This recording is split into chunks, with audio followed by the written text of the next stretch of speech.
Good evening. Good evening. It is Tuesday, which means the club is, of course, going up. We have Top Shot happenings to discuss. We have the release of Ballers on the Dapper platform, and we are going to do a very special thing we have never done before, which is we're going to head over to a Twitter Spaces post show. We're going to wrap this up a little earlier tonight, maybe around 9:45 on the YouTube side, and then we will all go hop in a Spaces so we can chop it up, hear from more of you. Let's do it tonight on Club Top Shot. Damian, you can retire. Let's call up Steve Kerr right now. Tell him you're done. 3-on-2 game. Oh, I'm an incredible basketball player. Awful shooter. Awful shooter. Nasty jumper. Would he ever gamble on shooting? Here we go. We got Jaw lighting up again. On that note, let me go. All right. Club Top Shop going up on a Tuesday. Love.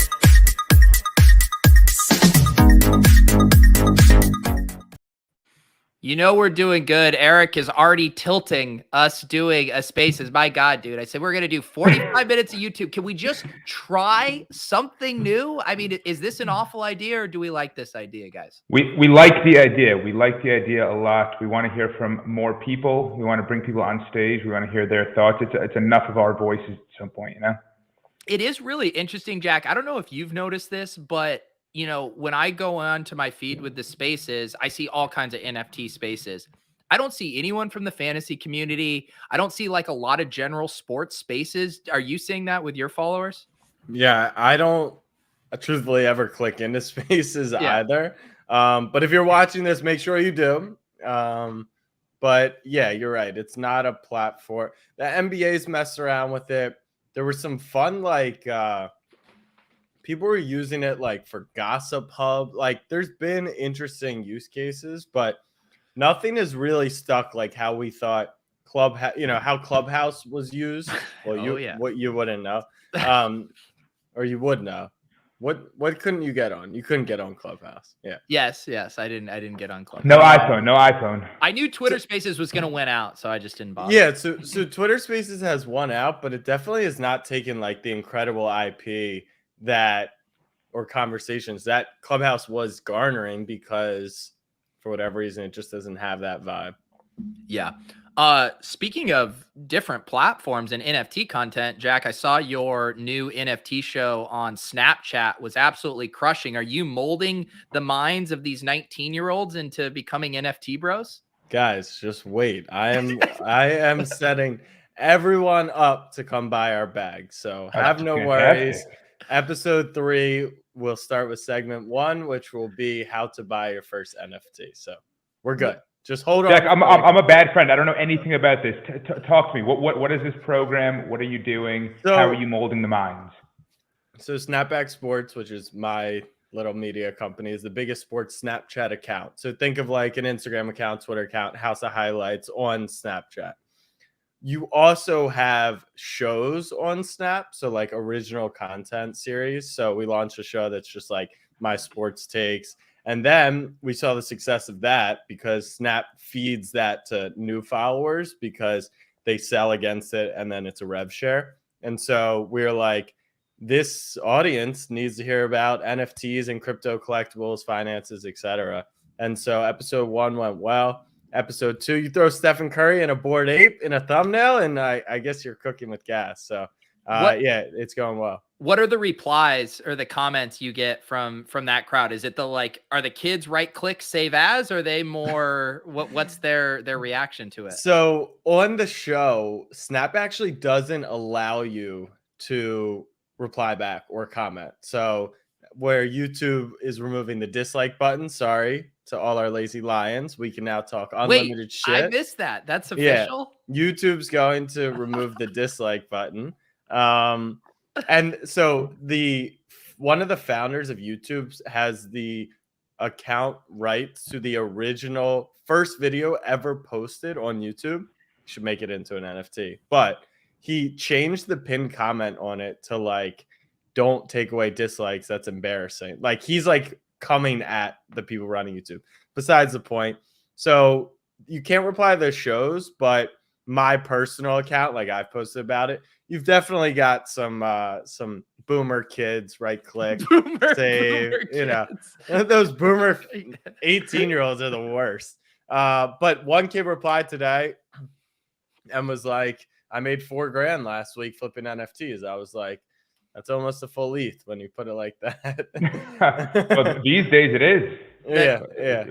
Back in the bear market. So Yeah, Andy's not here for reason. He claimed he had but he's just down tremendously. I think he's working his night shift at McDonald's. Yeah. We didn't mention Andy isn't here. He did have to pick up a second job. I mean, once Ethereum dipped to 4,200, he was down pretty bad and had to kind of rethink all of his life trajectories. I mean, one week you're at a Playboy NFT party, and the next week you're picking up a second job. So poor Andy. I think, Jack, the next part with these NFT is like, you guys need to partner with maybe Coinbase or something and have them all ask for Coinbase gift certificates for Christmas.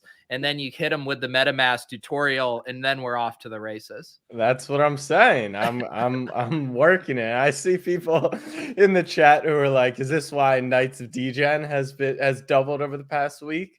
No, that's not why. The Knights have not made it into the show yet. So one of the things, I don't know if you guys follow, I don't think Mike has an Instagram because he's actually a boomer. I know, Pete, your Instagram is used for non-traditional fantasy football stuff.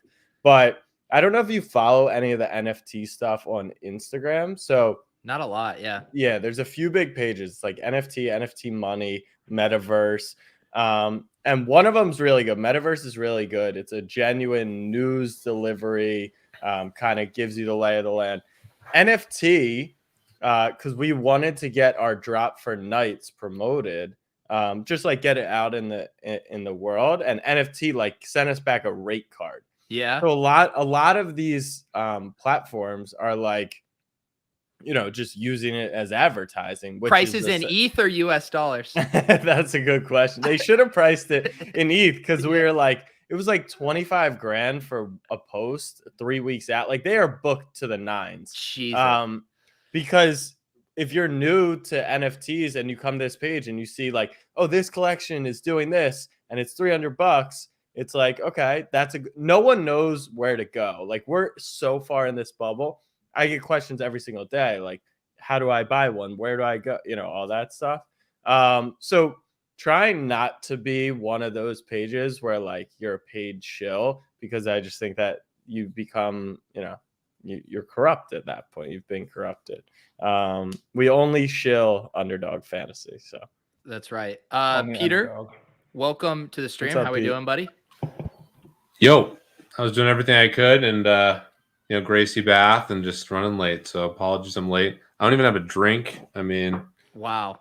Yeah, no. I'm sure if you message Ashley to bring you a drink, she'll take that. Just I got sushi coming in like 10 minutes, so I'm gonna ask a double whammy. Get some sake going, and you're good. I got my dinner too. I was rearranging my liquor cabinet earlier, and I still have that giant ass bottle of sake that I had purchased for our sushi swap jaw rule night, and I have not tapped into it since then. Hopefully it holds well. What do you got there? Chocolate cake, Jack? No, it's teriyaki. Teriyaki steak. But it rhymes. So. Okay. All right. Mike, what's new in your world over there? Not that much is new. Honestly, I am still on the very, very back end of what's called flu-like symptoms following NFT NYC. I got hit by some bug and have been all out of sorts for the last week. I've been unhealthy for the last 6 weeks, but I think I'm good now. I'm still coughing. Well, I'll mute myself as I cough throughout the evening. But I am feeling better, ready to rock, ready to talk some Top Shots, ready to ask Jack about his new 8K camera and where that comes from, and if he borrowed that from the NBA. And yeah, excited to be back. I mean, it's been 3 weeks for me. I miss you guys. I can't believe, 3 weeks you were sick, then we were off for NFT NYC. Yeah, it has been a while here.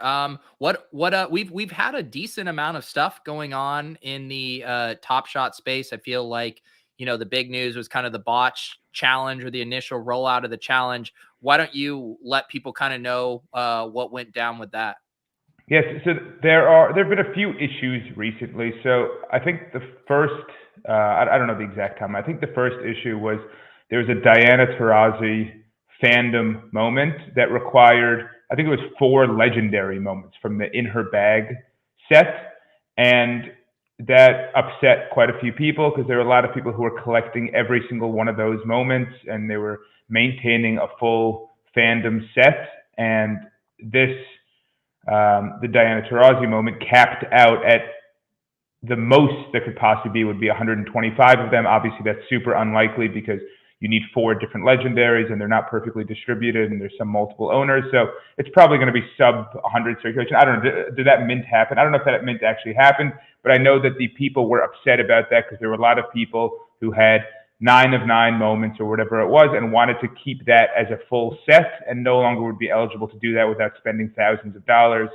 And so people viewed that as a Dapper oversight. Dapper basically said, if you had all of these moments before the Diana Taurasi challenge, we will airdrop you, I think, a pack or some Dapper dollars. They tried to make it up to people, but people were still upset. They thought it was kind of a signal that Dapper still doesn't have their shit together this late in the game.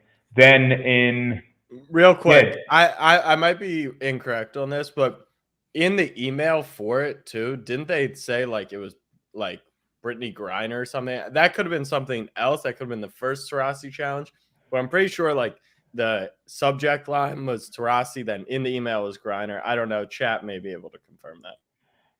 Yes.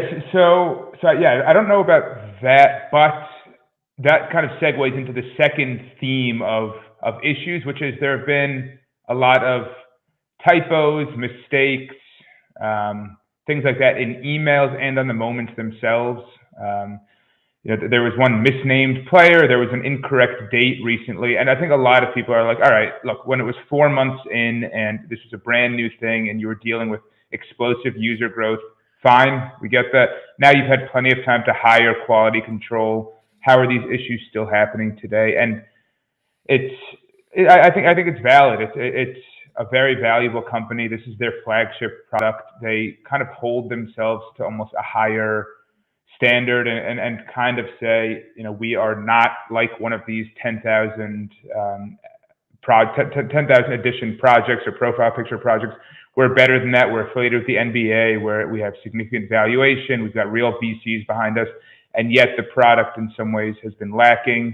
So that's been an issue. And then most recently, there was a Tony Parker Vintage Vibes challenge. I think it was Vintage Vibes or Fandom. I don't know, one of those. Yeah. That they required 6 archived 3-pointer moments, and there are only 4 unique archived 3-pointer moments, which means obviously you need more than one, or you need to stack some archive moments. And a lot of people had one of each to create a set, and they basically felt like Dapper's a bit out of touch. It didn't make sense. And then after 45 minutes or so, Dapper made an adjustment to the requirements for the challenge, which came 4 weeks after Dapper announcing they'll never change the requirements for a challenge after it's been announced during the Diana Taurasi challenge and the follow-up from that. So there's been a lot of these loose change, slipping through the cracks kind of issues. And I think that combined with market performance while everything else is pumping has people frustrated, and I think understandably so. It shouldn't happen.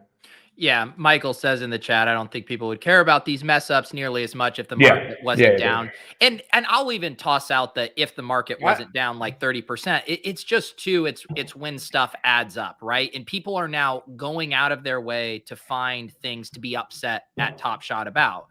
So anytime something pops up and there's a chink in the armor, people go for it. And this is just another one of those things that's ultimately not a big deal, but it's another knock against kind of the professionalism. Yeah. I don't know if Michael's necessarily right. I'm pretty sure the most rage ever against Top Shot was during the bull run, right? It was every time the queue was broken. It was every time they released more moments that people thought they should. It was like people are just very hyper active when it comes to Top Shot. Now, it might be the main thing people are talking about because there's less activity in the market, but like I don't think it actually has as much to do with the market being down. At this point, it's like, didn't they promise us a roadmap for Series 3? Didn't they say that we would have like probably be out of beta by Series 3? Like, it just feels like there's way more. And to Mike's point, flagship product, $7.5 billion. Like, what is going on? You know, that's the general sense around Top Shot. Peter, what do you think about this? Because I know you sent me a text when you were trying to complete that Tony Parker Vibes challenge, and you were absolutely livid that you didn't have all the moments necessary. So why don't you kind of sound off here how frustrated you were when you ran into that dead end? You know, I don't recall that text message, Pete, but yeah, it seems like sentiment across the board is not good just from following on Twitter. I mean, I kind of pack my bags, think just broadly that Top Shot and Dapper will figure a lot of things out. And for me, like a big thesis was just that Series 1 stuff. So I haven't been following as actively. Even like the NBA in general, this is the least I've followed the NBA. It's my second season not playing full-time NBA DFS, which that was such a grind, like looking back a couple of years ago. I mean, every single day. It was great, though, because I love the product. I'm playing basketball most days. I still appreciate a lot of the players. But yeah, I haven't followed like super, super closely other than Twitter. And Twitter's sentiment from just like an outsider's view seems negative. I did have a friend just sell like a Harden season 1 for like 20K or something, maybe like a week ago. So I was intrigued by that. But yeah, we'll see how the playoffs go. And then the next thing that I'll pay a lot of attention to is the NFL product release. And I think that will be a big signal for the company. And they definitely have to have their product ready for that. Like, it's discouraging to hear that product is part of the challenge. Yeah. Peter, hopefully this doesn't get you in trouble, but Clay did put out the bat signal for Ashley to bring you a drink. This is going to end poorly for you, I think. That's fine. That is fantastic. Yeah, the NFL stuff is tough. Yeah, because you just think there will just be natural excitement for NFL. You know, people are going to want those moments, but then there's also going to be trepidation around, you know, the platform, the supply, basically all the same issues that we experienced with Top Shot. And so it'll be interesting to see how that dynamic plays out with just the overall enthusiasm for the shiny new, you know, sports toy with the NFL license versus the kind of infrastructure issues that we keep seeing play out. Yeah.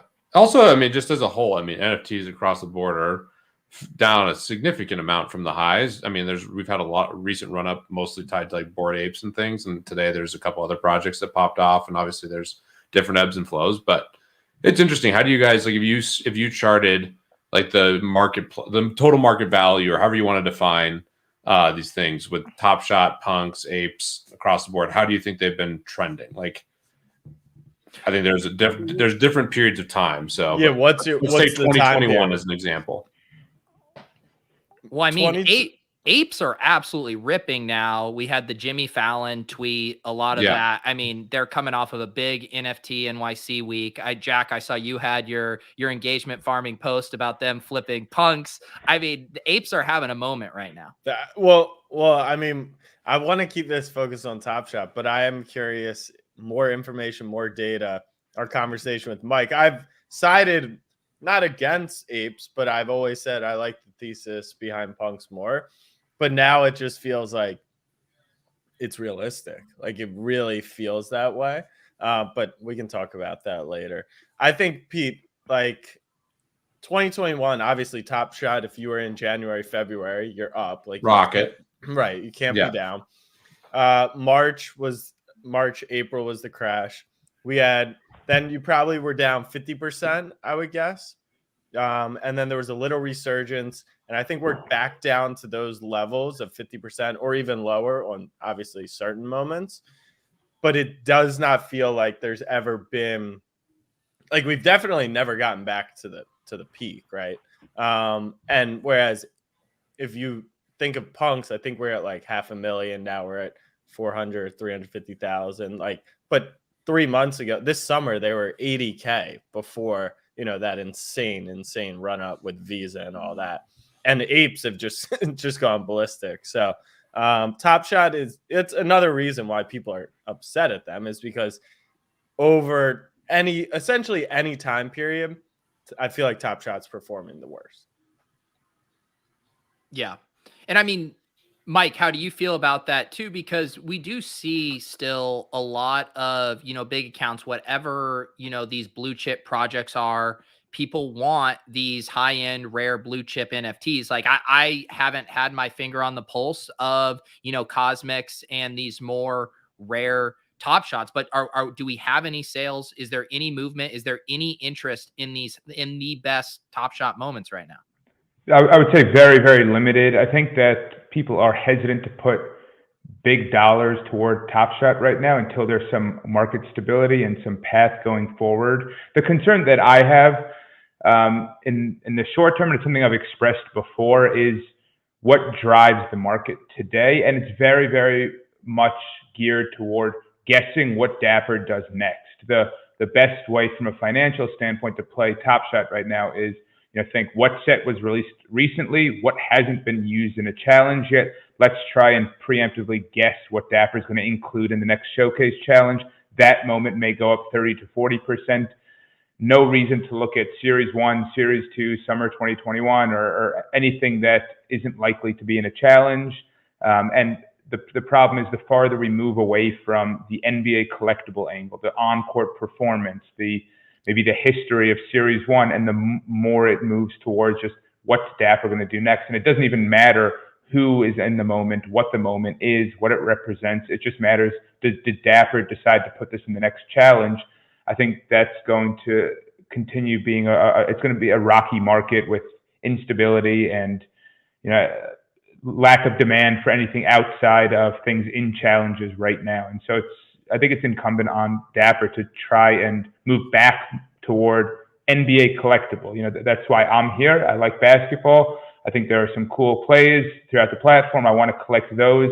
I don't really want to play kind of challenge bingo and be constantly on Twitter and on Discord monitoring what they're doing, filling out showcases in a 48-hour window. I kind of want to do what Peter's saying, where you grab a nice collection, you've got some S1, some nice moments, maybe you try to grab a pack here or there, but you don't worry that if you aren't paying attention at all times, you're basically pissing away value and you're not really participating in the platform.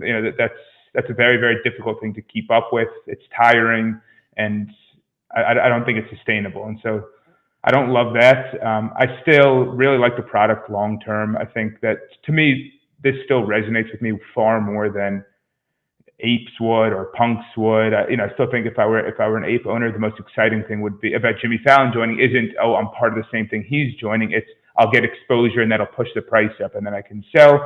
Whereas I do think Top Shot retains that angle of, I'm a Knicks fan. I like LeBron a lot. This was a memorable play for me. I'm going to go watch my, RJ Barrett in person. Hopefully the better he plays, the better my assets perform. Like those kinds of things and those angles I still enjoy more than anything else in the space. But I wish they had a little bit more direction in the product and kept it closer to the game itself. It really feels, and we've given Dapper the benefit of the doubt a bunch, especially during Series 2, about how Roham says they're building a 100-year product, and we've given them a lot of the benefit of the doubt. Right now, in this current state and market, it actually feels like they're printing packs so that they can drive value to investors and they're going to IPO and that's like they're out. Like that's just how it feels. If you look at what they've done since the end of last season, right? That was supposed to be, at least in how everyone following it, the end of beta. And then this year we're going to come out and market and crush it and everything was going to be set. And literally all they've done is like printed more moments and partnered up with D-Wade. Like, am I wrong for that? Outside of the kiosk in Vegas, like, I guess they sent like 8 people to the Bucks game. I don't know. I haven't been as in the weeds, but like, I think that's real quick. Point. Yeah. Shout out Ashley. Look at this plate. Oh, let's go. The drink. Shout out. I mean, this stuff is the Waterloo Black Cherry. I mean, we're talking A+.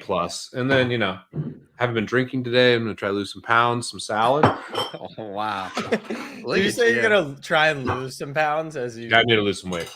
Badly. Dominate the sushi? Yeah, I'm going to eat that. But I had intermittent fast today, so it's good. Nice. I do have a perspective on that, but Mike's more in the weeds. Because my just quick view is that they should be trying to generate a lot of revenue with the packs, and that should be like funneling back to collectors. Right. And I think there's all these cool things they can do with the NBA, and that model makes a lot of sense. And I think Mike hit the nail on the head. I mean, it needs to be a collectible, and I mean, Jeremy was talking about that early on as well. So yeah. Mike, what's your view? Yeah, so I think it's interesting because, when Top Shot goes and does a pack drop and it sells out and people buy the packs and they're excited about it, people, the community seems to think that's a cash grab. It's bad for the ecosystem, whatever else. When Bored Apes does I don't know what it was, the kennel drop, whichever one raised some capital for them, and they made $90 million off of that. That's viewed as a positive for the ecosystem because now they have capital to deploy in favor of their collectors. So I think it's on Dapper now to say, yes, we have generated quite a bit of capital. We've raised a lot of money. We keep selling packs, but that will funnel back to collectors, to Jennings' point just now. And they haven't done that much from that standpoint. They've kind of flexed what they have access to, and that they can, get sweet access at the NBA finals and get access to players and do knockout with Obi Toppin and things like that. But most of these things don't touch the average collector. And, it's not that clear how collectors will benefit from this. And if that's in the form of, I don't know, a rakeback or flow token drops or something like that, that basically says, we appreciate you as collectors. It's hard to reward this many people because there are 500,000 people, whatever it is in the platform, with real life experiences. So instead, here's some Dapper bucks, here are some flow tokens, here's something else like that, which I think would be helpful. But I mean, Jack, to your point, they haven't done that much. It seems like there's a lot on the cusp. It always seems like there's a lot on the cusp. They announced something with KD, they've announced something with Wade, and just not that much has come from that. And I don't know if something will come from that, or what their plans in the future, but they haven't done that much yet. I think it would be fun too. I mean, just looking at some of the parallels that we're seeing with current NFT drops and even just random profile picture stuff. And I'm not saying anything groundbreaking here, but the scarcity does matter. And we even see projects that, come out as a 5,000, mint count or even lower than that are selling out. That scarcity is driving, interest in price action. It would be fun to see Top Shot experiment with some more limited drops where there is Pete. What about some super rare ones to bring immense amounts of attention to the product? You know what? I didn't. No, I knew that they're too rare, probably. Too rare. But, something like those are Peter Jennings auctions. Like I'm talking about, something like a 2,000 count, or even like a showcase challenge reward that just because you complete it, maybe you are a part of a lotto of 1,000 people that get it, and make those moments worth something. Because basically my relationship with showcase challenges now is I'll complete it if I have the moments. I'm not going out of my way to buy and complete because I don't necessarily feel like the reward is going to be something super, valuable. So I do feel like unless you absolutely love the basketball moments themselves, and there's lots of people that do, and they should continue to collect those, that there is kind of a scarcity issue right now with making the moments valuable. Yeah, I saw a comment somewhere deep in the chat, and obviously my eyes went right to it, which is the only way to make money on Top Shot right now is to buy packs. And so I will drill this point home over and over and over again. I really think it's bad for Top Shot economy how profitable packs are right now. It makes it completely undesirable to do anything else on the platform, completely unprofitable, and it's riskless to just play pack lotto. And I think that it's a really, really bad thing for the ecosystem. A lot of people on the platform are here just to kind of flip moments from packs, which I get, it makes sense. But I still don't think we've kind of reached the point where most people on the platform are here to collect moments and enjoy owning the moments. I still think that a lot of people just see that packs are plus EV and really, really valuable, and will just only participate in pack drops, never buy from the market. And that'll be the case until they chill on the value of packs. Peter? Mike does hate a rent seeker as the chat. So I don't hate a rent seeker. I just think they're bad. It's bad for the ecosystem. Yeah. One thing that's clear to me that's going to work in NFTs is like basically tickets to access and exclusive communities. Like I think apes and punks are just like high-end digital country clubs. Access makes sense. I love the like 3 Michelin restaurant that's going to be, you're going to need an NFT to get into. We'll see stuff with golf. We'll see stuff with certain parties. And to me, I think one of the reasons we were all bullish initially is Top Shot has that exclusive access with the NBA, and access to the NBA and its players is one of the most desirable things in the world. So that's the thing they need to be thinking about the most. That's what needs to happen with all the money that flows to them. Like, in theory, this can be a huge win. The players are making money. The NBA is making money. We're all getting these unique experiences. Collectors are making money for being on the platform initially. Like, that's the win. And I don't know. We'll see how it goes. And it's definitely a model that'll work for the NFL and all these other leagues as well. So hopefully. Do you think we overestimate potentially the relationship that they have with the NBA? Meaning, they have the license. The NBA is obviously super supportive because it's a very fruitful deal for them. But do they, is the NBA actually able to give them access to players? Give that, right? Because that's where incentives just need to be aligned, right? Like, that's where it has to make sense. So, and there has to be more of it. There has to be the collectibles part. I mean, I think they nailed a really cool product. To me, still one of the coolest experiences, like opening packs, seeing the highlights. Like, it's a very cool product. And it's definitely much better than like a physical sports card. If you just compare, like, a highlight is it's much better entertainment. I think they're also kind of underestimating, how fancy or involved some of this in-game benefit or in-arena stuff. Dude, they should just have like, even being able to go out and like, oh, here's the Top Shot shoot 3-pointers contest. Yes. Well, I love that idea. Go shoot out, and then if you make, a certain amount of threes, and maybe you get something cool. Or they have the half court shot for, some money. Like, the other thing too that I meant to hit on that I think is so crucial, and part of the reason NFTs as a whole have done super well, is it's just like gambling. Like, they should have, maybe there's some exclusive experiences. Only 100 people get to meet and party with LeBron and D Wade. But if we all had like a chance and it was based on your collector score or whatever, like, and it was a pro rata chance or something, that would be really cool. Like, they can do really exclusive stuff, especially if they turn it into like a lottery type thing. And Corey's surprised you won a shooting contest. Yeah, of course I was playing that to myself, obviously. I'm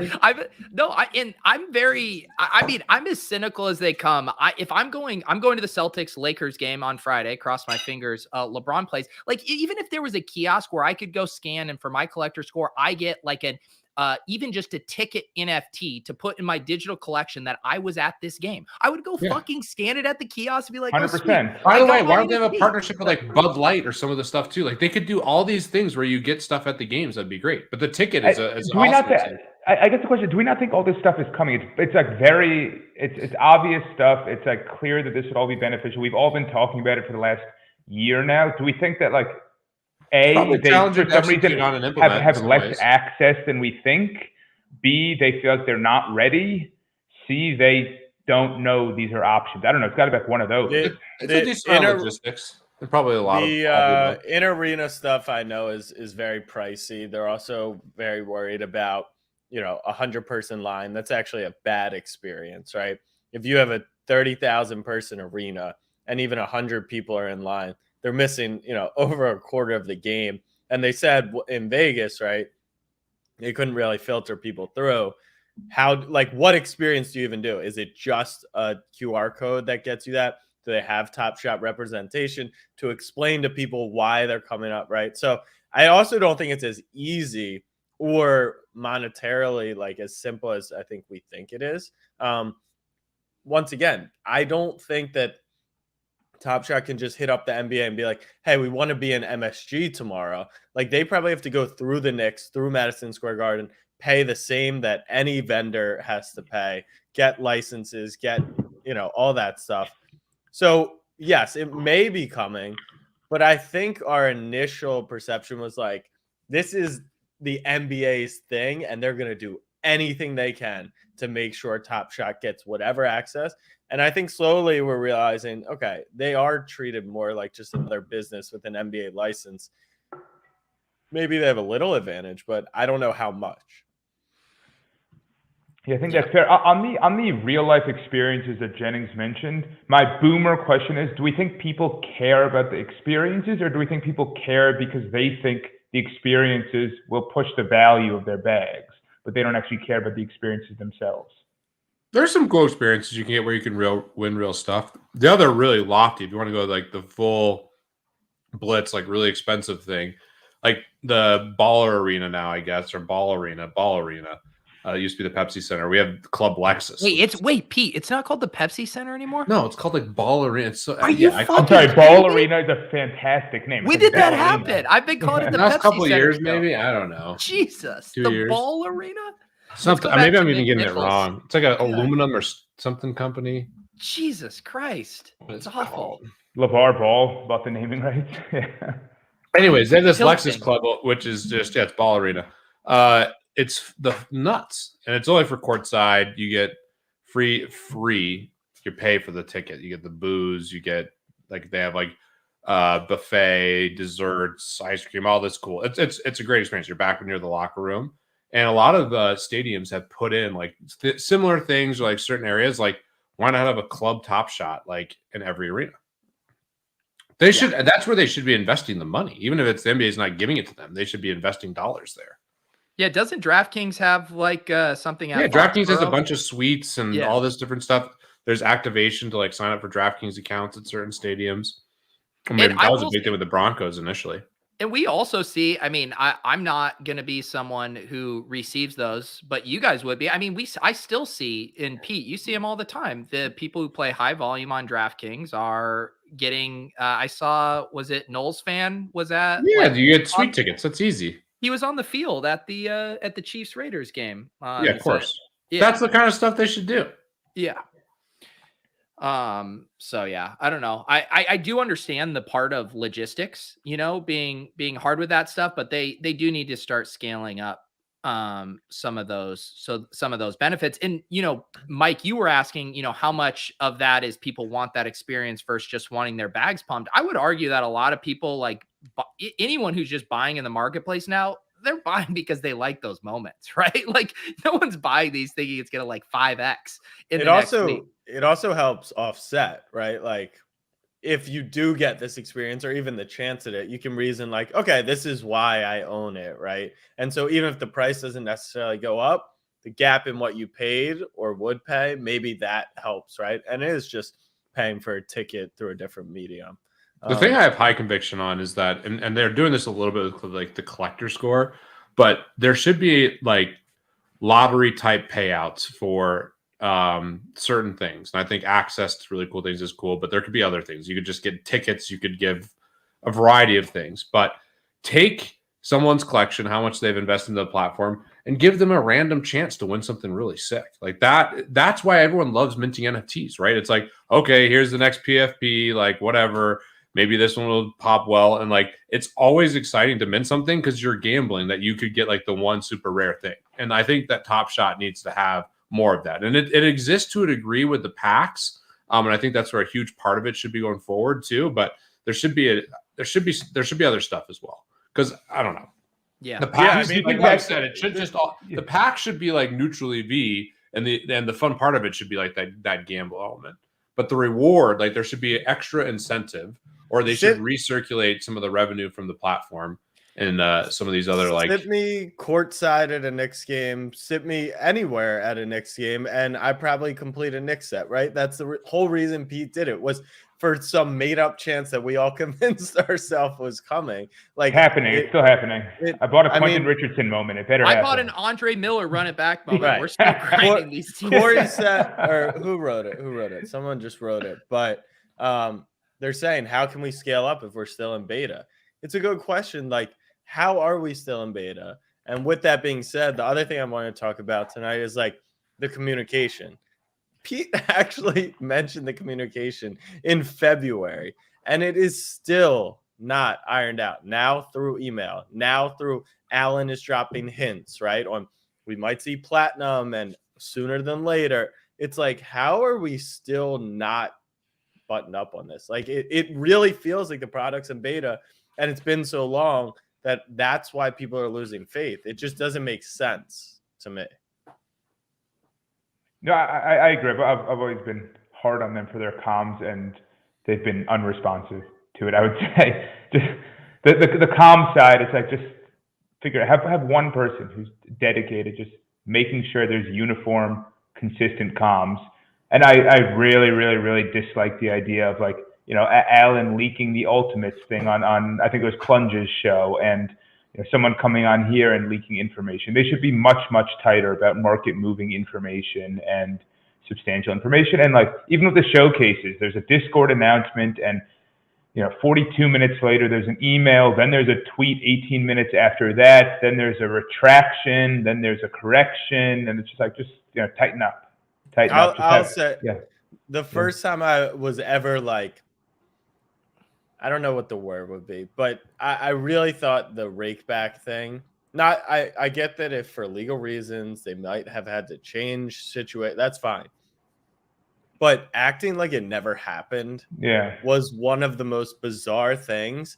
And it really just makes you, as a collector, as a fan of the product, be like, damn, like they're treating us, who, whether or not they're selling packs right now to raise money for investors, like, we got them those investors, right? All of the community, all of our early investment, all of our hype, all of our tweeting, all of our sharing with friends, right? We got them to where they are. Obviously, they built a product. I don't want to sound like conceited, but we were a major part of that. And then to turn around and make us look like idiots and claim they never said the word rake back, they could never do rake back. And then, like, someone just pulls up a very simple clip of Jacob saying it. And I don't want to put it on Jacob, because we know that their comms are not streamlined and perfect. So it's not anyone's fault in particular. But acting like that never happened, that was, like, really weird to me. And I was like, why make us why try to make us look stupid? And so it just goes with everything we said from the start. Like, they got to communicate better. And if you fuck up communication, don't try and blame it on us for paying attention and listening to your office hours and then following your Twitter threads. You know what I mean? So that did rub me the wrong way for probably the first real time. Internet's written in ink. Yeah. And I mean, the other thing too is we're now seeing, I mean, we talked about the ENS drop last week, but people are now seeing these companies, give back to early adopters, and not that I do think it's a fine line between a sense of entitlement versus being rewarded for being active. But I would say Top Shot hasn't explored that line yet. And I do think they're, with how much money, like, I mean, look, if I was on the Top Shot team, I would be over there saying, it's time for a grand gesture. We need to fucking do something. We have been stuffing our pockets with money from this, and it's time to give back in a big, big way, because we have lost a lot of goodwill and sentiment. And I don't know how that manifests. I know they've done lots of the little things, but it does seem like we're entering, grand gesture territory. Just win people over. You got the money. Just win some people back over. Would it win you guys over if they release NFL's product? Like, probably not. There would be excitement, to Jennings' point, but, like, we would all be like, I would feel like I'm being used again, right? Like, they didn't fix NBA, they didn't get out of beta with NBA, and they're just gonna snag a ton of cash from us again because I want to have all the Lamar Jackson moments, and I'll shamelessly probably do it, but I think it's like, they have to get something right before they try and go after this new venture. Yeah, because go ahead. No, I was just gonna say I've had it, like, conflicted feelings even about the NFL stuff, right? Because I've talked about it before. I mean, all these random NBA players I don't know. I know fucking every NFL player, and I'm gonna want to be excited about it, but I'm gonna have in the back of my head, like, are you just blasting off because you truly want these moments, or do you think there's an early investment thesis here? And that second part is seriously in question. And so I have been somewhat nervous about NFL being like, how am I actually going to interact with this from an investment standpoint? I think Mike, like, is saying packs are bad for, right? Like, how do they even get the release right? And no matter what they do to release it, people will think it's wrong. But realistically, people will just play the pack game because no one is going to trust the marketplace. No one's going to be able to price anything. No one's going to know what's coming. No one's going to know the roadmap because we don't even know these things for the NBA. And on top of all of this, they promised that it's coming this season. And so I think there's a lot of uneasiness in the Top Shot streets of, like, how do they get an NFL release right in the next 3 months when it feels like they've had years, now over a year, to work on Top Shot, and we're still not there? It's going to be interesting. And then are they going to retract that they ever said this year? Like, it's not pretty right now. Yeah, I mean, I would, yeah, I wish they wouldn't have said this year, because I would have just get your ducks in a row in the off season, launch it in like July in advance of, the NFL season, just at least where we're at now, and just use kind of the NBA experience, get all of the, in arena, all the kind of things that you can, you can just map right over to the NFL product. Like, get that all, it seems like launching 2 products in beta at this magnitude and scale would be near impossible. I don't know. I hope I'm wrong.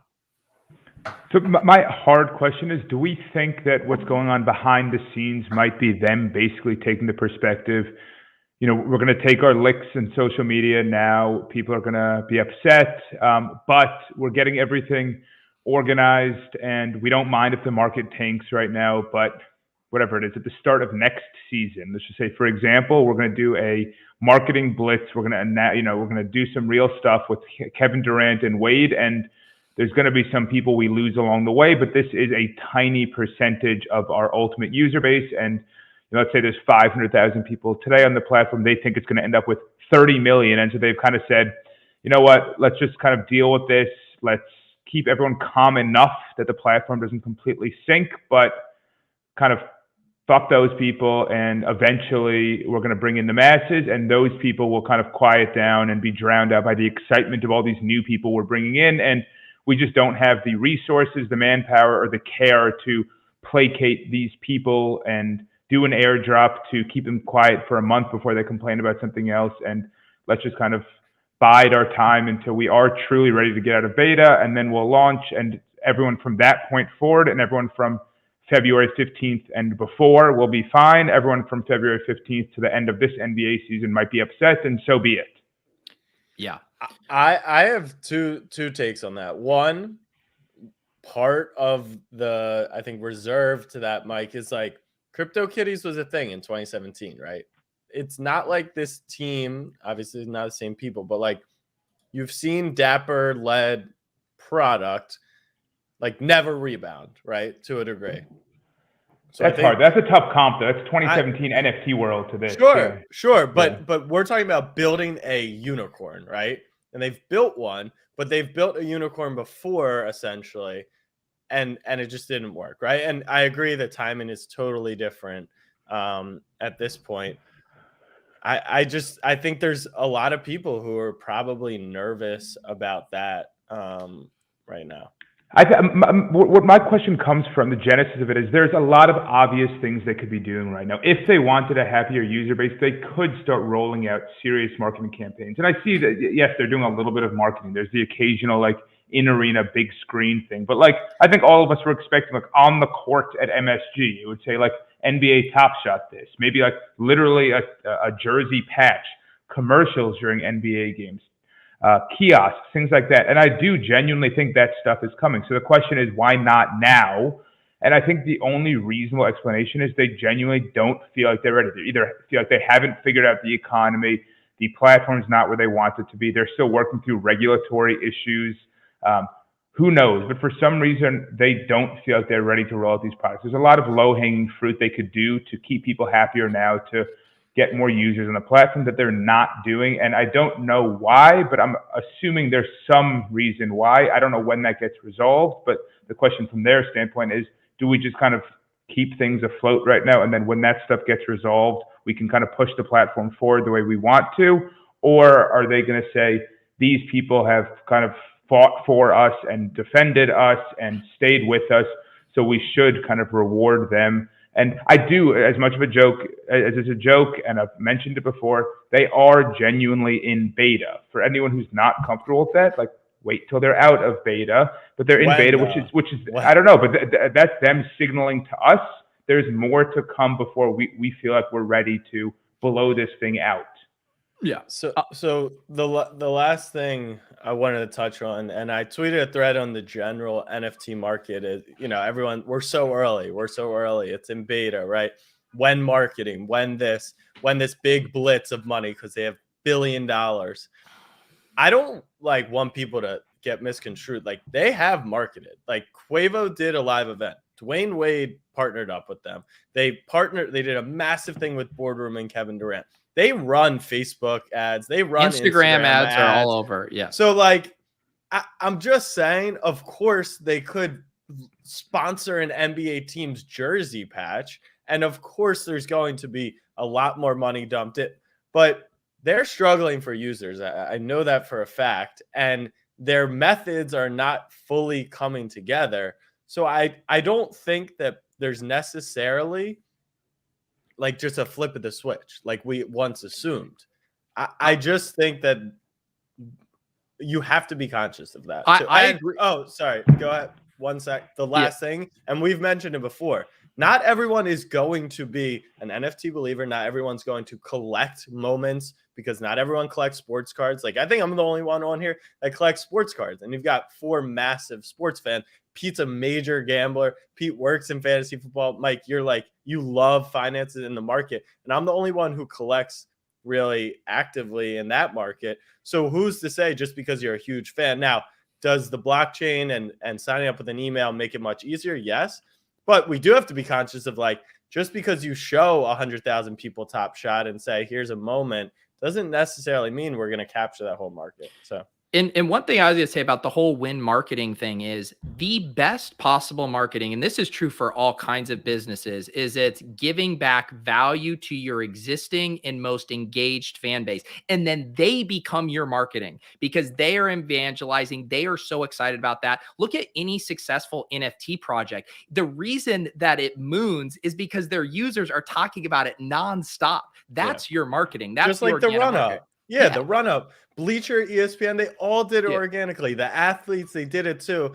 And people who point to like, why does Gobert and Tobias and Curry have a Bored Ape? Like, why aren't they buying their own? At first, I did think it was like, well, they kind of want to just get their bag, right? Which is like that Top Shot's going to pay them to promote it. They're paying other guys. But really, like, those guys were in it early, Halliburton and Barnes, because like they were having fun. Their moments could go up. They could invest in themselves. Right now, it just feels like it's a boring product. And if you put money in, you look in a week, you could have bought it for cheaper then. And so I don't think that, like, if they did give a platinum moment to each player, that could be interesting, right? Like, I think it could organically get players back into it. But I do think there has been marketing. I don't want people to be confused on that. I agree with all this, but like, again, they have this beta tag. They're telling us that, you know, they've communicated they're not. It's not like open the floodgates right now. I don't know what that means they have coming, but they must be keeping things in their back pocket for an emergence from beta. So whatever that is, I mean, the jersey patches might be a silly example, but something like that where they feel like, I'm sure they're working with fantastic marketing agencies and data analytics platforms that say, these are the most effective ways to onboard new users, and they're not doing that yet. And if they were ready to do that, they wouldn't be in beta anymore. The beta, again, is a signal we aren't ready to pull out all these levers that we have available to us. And I don't know, again, what that entails. But I do think, you know, having literally Michael Jordan as an investor, they've got some sort of deal with Kevin Durant, some sort of deal with Wade. There's a lot of stuff they can do that they aren't doing right now. And I mean, it's hard, it's annoying, people are losing money, whatever else. I think at some point they reach the end of beta and they come out of it with some sort of bang, and I don't know how or when, but there's got to be some reason they're not doing it yet. Jennings was there. Like, they could just be essentially a monopoly of commercials, right? When FanDuel and DraftKings were going at it, and now you have BetMGM, Caesar, everyone for the sports betting stuff. Like, if they're the only ones who are buying TV commercials, maybe that's it. Maybe that's super powerful. You pair that with in-event stuff, and maybe that's your home run. But I don't watch commercials, so I don't know. I think that is not the home run. TV is expensive, and even the betting companies, we're seeing it now. It's reflected in public markets. I mean, they're spending a bunch of money competing against each other. And listen, as valuable as I think collectors are, and I think the potential of Top Shot, like customers on a betting site that's doing sports betting and what that evolves into, I mean, the LTV of those are are off the charts. So Right. to me, they got to do stuff online. I mean, they're on a new frontier. They need to own Web3, and I think the NBA part is the what they do with the leagues is really critical to me. And yeah, I know that other people have licenses and other companies, but they should just align incentives, and I think they've done a good job of that so far. And yeah, hopefully revenue that they're generating flows back to the collectors of the NBA. And I'm normally the opposite. Normally, I'm giving companies the benefit of the doubt. I think people, especially like customers and collectors, are definitely biased towards themselves. And we had all these great things. I'm not trying to look at it through that lens. I'm just the long term of this. There's a huge win-win if they leverage that access, I think. All right. Let's stick to our original plan here, which is heading over for a little post-show spaces. I can tell from the chat, lots of interesting comments, questions, concerns here. So let's go expand this conversation. We can bring you guys on stage, get your questions. We can chat this out further. I know everyone has lots of opinions on this stuff. I also see lots of ballers chat in here, which I want to get to and talk about over on spaces as well. So I'm posting the link here in the chat to the spaces. If you follow Club Top Shot on Twitter, you will also see us live. You can tap in there. We will continue this here. If you are listening to the audio version of this, just stay after the jump. I hopefully will be able to stitch the audio together into one full-length podcast. So we are going to drop off from YouTube and head over to Twitter Spaces. We will see you guys in just a couple of minutes.